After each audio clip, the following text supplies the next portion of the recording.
kanyang sambahayan.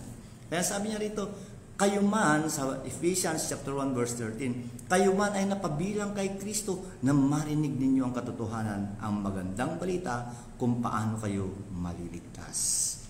At napakasimple ang magandang balita kung paano tayo maliligtas. Hindi po ba? Ang sabi ni Saint Paul, sabi ni Apostol Pablo sa Romans chapter 10, sabi niya, sa umpisa sa 9 and 10, sabi niya, if we confess with your mouth and believe in your heart that God raised Christ from the dead, you shall be saved.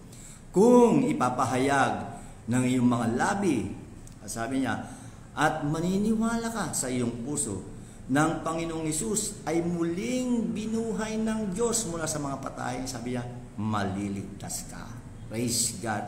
Napakasimple lamang po, di po ba ang kaligtasan? Ipahayag lang natin ng Panginoong Hesus ay namatay at muli siyang binuhay ng Diyos. Paniwalaan pa lamang po natin doon at tanggapin natin siya bilang sarili nating Diyos at tagapagligtas. Ligtas na tayo kaagad. Hindi po ba, hindi na tayo magpapakahirap, magpakabuti ako, maging matuwid ako. Hindi po natin kakayanin ang bagay na yan. Kaya nga mismo kahit si Saint Paul ang nagsabi sa sulat niya sa mga taga-Roma, sa Romans chapter 1 verse 16, ang sabi niya, I am not ashamed, hindi ko ikinahihiya ang mabuting balita tungkol kay Kristo, sapagkat ang mabuting balitang ito, dito pinapakita kung paano pinagiging matuwid ng Diyos ang isang tao. Ayan, kaya nga dumating ang kaligtasan sa tao. Ngayon, ang sabi ko niya, itutuloy ko po rito, uulitin ko, kayo man ay napabilang na kay Kristo nang marinig ninyo ang katotohanan, ang magandang balita kung paano kayo maliligtas sa pagsampalataya ninyo sa Kanya. Ibinigay niya ang banal na Espiritu na Kanyang ipinangako bilang tanda na pagmamay-ari na niya kayo. Praise God, ano po? Napakabuti po ng Diyos.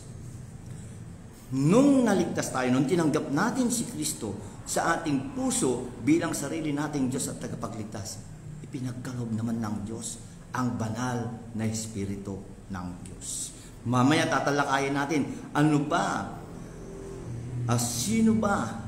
Ano ba ang kakayahan ng banal na Espiritu ng Diyos? At ano ang kahalagaan kung bakit ipinadala ng Diyos ang kanyang banal na Espiritu? Sabi niya rito, ibinigay niya ang banal na Espiritu na kanyang ipinangako bilang tanda na pagmamay-ari na niya tayo. Merong tanda, merong seal.